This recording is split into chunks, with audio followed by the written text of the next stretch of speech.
Hey,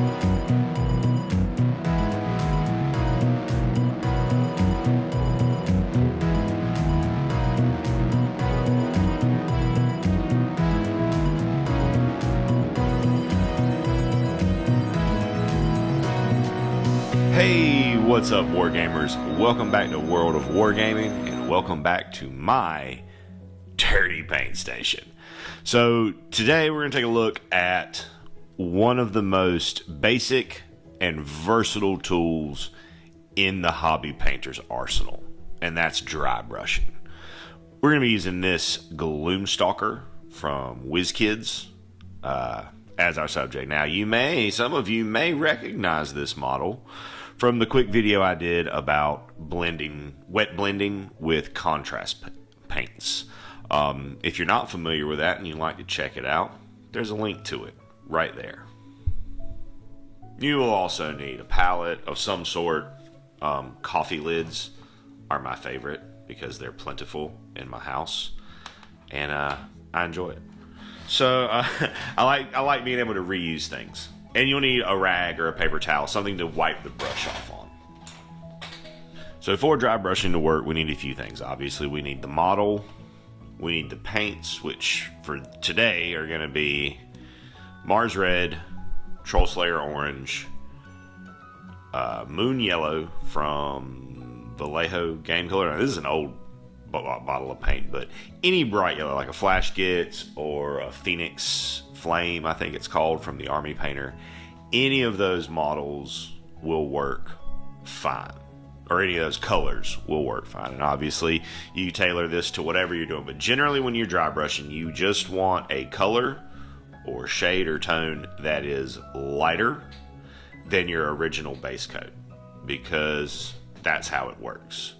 And we also need a brush. Now, I tend to use just whatever kind of old, blown out brush I have laying around in the paint cup.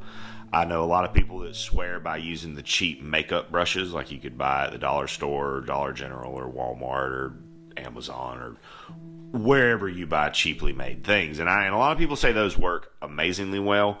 I tend to lean more towards just when my brushes blow out and become useless, they become dry brushes if they're big enough.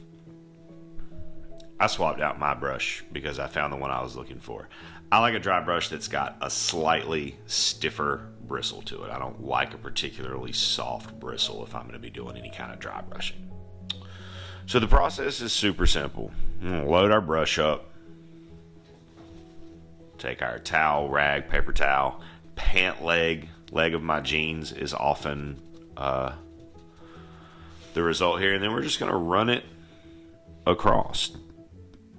Generally, when doing this, it is best to choose a direction and do the entire thing in that same direction, because what we're emulating here is the way light would fall on this, for the most part. Now, there are exceptions. If you're doing like OSL or anything like that, then everything changes a little bit. You know what? I'm going to lighten up this Mars Red just a little bit because it's not quite showing up the way I'd like it to. Added just a drop or two of white to that Mars Red. The Mars Red is a bit of an orangey red. I generally do not recommend adding white to reds, like your true reds, Mephiston red, corn red, because when you add white to those colors, they tend to they're just going to turn to pink. Which if that's their desired effect, then obviously that's the thing to do. But when you want the color to look like red and not pink, it's better to go with a red that has a little bit more orange in it, or has a little bit more yellow in it. And again, just load it up, pull it across.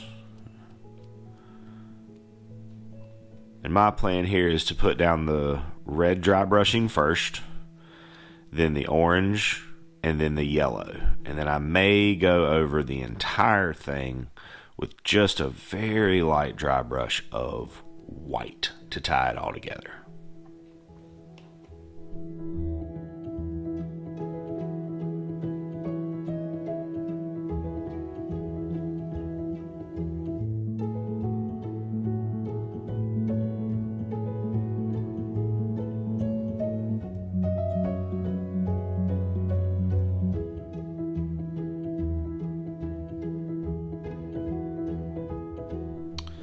Okay, so through that process, you may have noticed a few things didn't go quite according to plan.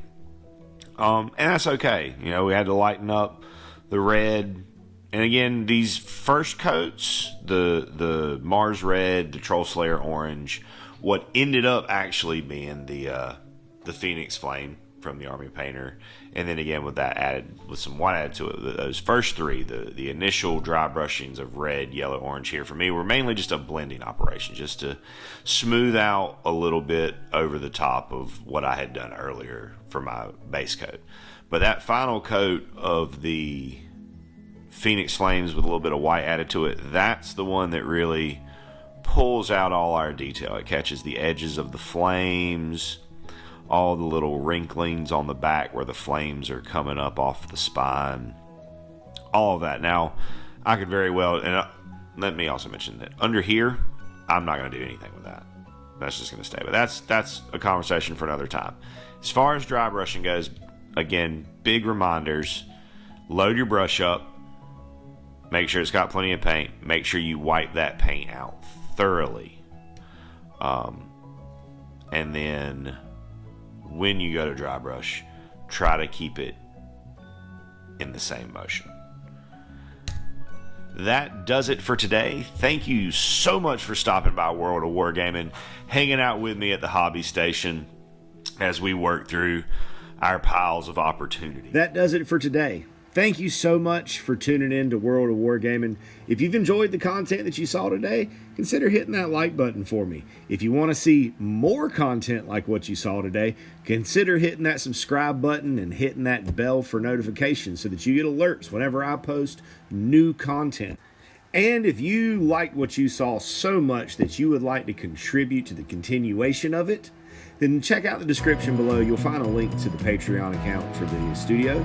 And there are numerous tiers there structured for however little or however much you would like to help out. And I want you to know that regardless of any of those things, if you do any of those things or don't do any of those things, I'm incredibly grateful that you stopped by and hung out today. I hope you have a great rest of your day, and I hope that the dice are ever in your favor.